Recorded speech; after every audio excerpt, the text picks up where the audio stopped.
जय श्री राम, नमस्कार। गरीबी क्यों आती है और जब गरीबी आती है तो बहुत बड़ा इम्तिहान लेती है।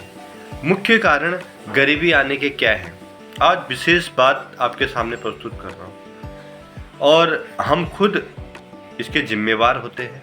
और जिम्मेवार क्यों होते हैं, मुख्य कारण मैं आपको बताने जा रहा हूँ। आपको गरीबी से दूरी बनानी है, गरीबी को दूर भगाना है, तो यह विशेष उपाय करें और यह विशेष उपाय ना करें। आने के कारण पहले बताता हूँ क्यों आती है। साथियों, हिंदू धर्म एक ऐसा धर्म है जो सनातन धर्म के रूप में विख्यात है और यहाँ जब प्रातःकाल 3:30 बजते हैं, 4 बजते हैं तो ब्रह्म मुहूर्त का समय शुरू हो जाता है। यह पावन समय होता है, पवित्र समय होता है। इस समय सभी देवता धरती पर वास कर रहे हैं। तो देरी न करते हुए शुरू करते हैं ब्लॉग और जानते हैं क्यों आती है घर में गरीबी और बहुत बड़ा नुकसान हो जाता है हमारा। क्या है विशेष कारण, शुरू करते हैं और जानते हैं। चलते हैं वीडियो में। बहुत अच्छी वीडियो होने वाली है। ज़्यादा से ज़्यादा शेयर करें, भक्ति का प्रचार करें, हनुमान जी की हनुमान चालीसा का पाठ करें। जीवन को सफल बनाना है, अच्छे मार्गों पर चलना है तो यह कार्य आप जरूर करें, जीवन आपका सफल होगा। शुरू करते हैं। क्या है, क्या आप प्रातःकाल का समय उठने का क्या है, आपका दिनचर्या क्या है। कहते हैं सूर्य उदय के बाद जो व्यक्ति उठता है उसके घर में गरीबी पांव पसार लेती है। तो आप सूर्यास्त के बाद ना उठें, सूर्य उदय से पहले ब्रह्म मुहूर्त में उठ जाएं और यह वह समय पावन समय होता है जो जीवन में एक नई खुशियां लेकर आता है। आप तब ब्रह्म मुहूर्त के समय में स्नान इत्यादि करें, देवता की पूजा करें और जब सूर्य उदय शुरू होता है होना तो उस समय सूर्य भगवान को 1 लोटा जल अर्पित करें, जिससे घर में संकट ना हो, परेशानी ना हो। सूर्य उदय का मतलब है आपका भाग्योदय हो रहा है। तो इस बात का विशेष तौर पर ध्यान रखें, सूर्य उदय से पहले ब्रह्म मुहूर्त में उठ जाएं और सूर्य भगवान को सूर्योदय के समय जल जरूर करें। इसके बीच में आपको पूजा पाठ इत्यादि करनी है जो पावन पर्व। और इस समय का जो बच्चा पढ़ाई करता है, जो बच्चा अपने पढ़ाई की तैयारी करता है, उसके लिए भी भाग्य होता है, उसका परिणाम उचित होता है। दूसरा मुख्य कारण मैं आपको आज बताने जा रहा हूँ। आपके घर में भी ऐसा हो रहा है तो उसे आज ही रोक दें और ज़रूर रोक दें। मुख्य कारण है घर में पानी टपकना। कहीं छत से पानी टपक रहा हो, टैंकी से पानी टपक रहा हो, या कोई नल खराब हो रहा हो, या कोई अन्य जगह से पानी टपक रहा हो, यह अशुभ संकेत माना जाता है। कहते हैं इससे धन की हानि होती है। जहाँ भी घर में पानी टपक रहा है तो यह आपके लिए अशुभ संकेत है, जिससे घर में माँ लक्ष्मी माता नाराज होती हैं और घर से चली जाती हैं। तो घर में कहीं पे भी पानी टपक रहा हो या किसी भी प्रकार से टपक रहा हो तो उस पानी को आपने नहीं टपकने देना है, जो आपके लिए अशुभ संकेत होगा।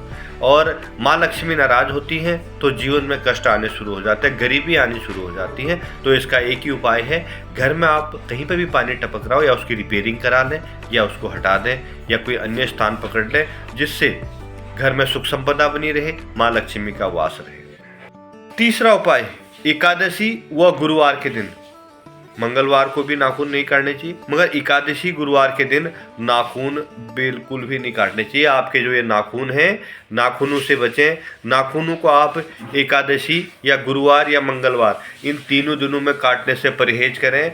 ऐसा आप करते हैं और वह भी आपके लिए नुकसानदायक है, संकटदायक है, परेशानीदायक है और भविष्य में आने के लिए आवाजाही के लिए भी आपको नुकसानदायक हो सकता है।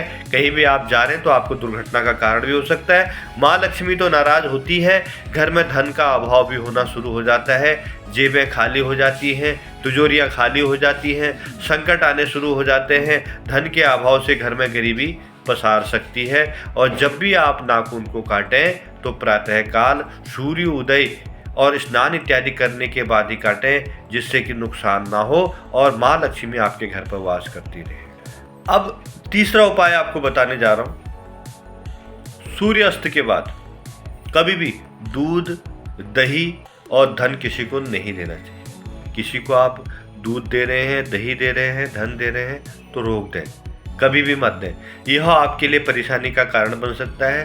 जो भी आप घर से यह पैसे वगैरह ये सब कुछ दे रहे हैं तो यह आपके लिए नुकसानदायक होगा।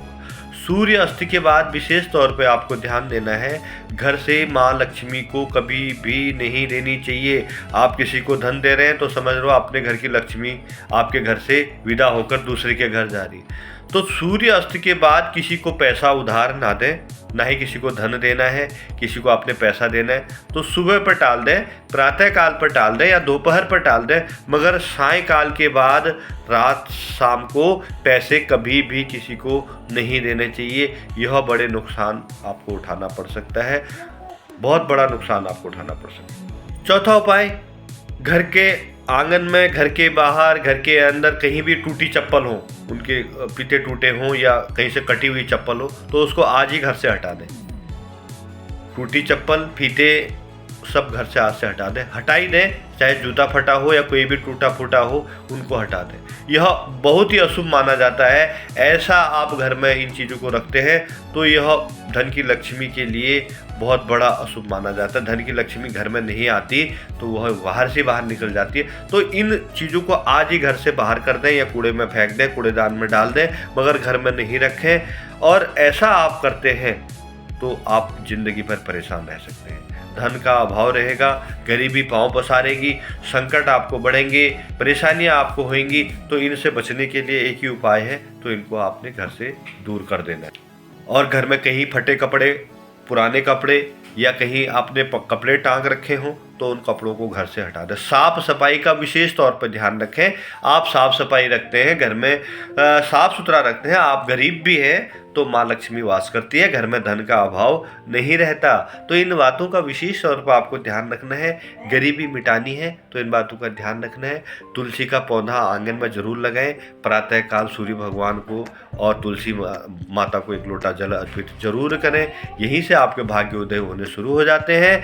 मगर सायंकाल जब आप संध्या काल होती है, सूर्य अस्त होता है, तो एक दीपक अपने पितरों के नाम से, भगवान के नाम से अपने दहलीज पर, जहाँ घर का मुख्य दरवाजा है, वहाँ जरूर जलाएं। कभी भी धन की कमी नहीं रहेगी, धन का अभाव नहीं रहेगा, संकटों से मुक्ति मिलेगी। हनुमान जी सदैव सहायक बनेंगे, सभी देवताओं का आशीर्वाद आपको प्राप्त होगा। जय श्री राम। नमस्कार। ब्लॉग कैसा लगा कमेंट में जरूर बताएं। जीवन में कभी भी संकट हो, परेशानी हो तो आप घबराएं नहीं, भगवान आपके सदैव सहायक बनेंगे। जय श्री राम। नमस्कार।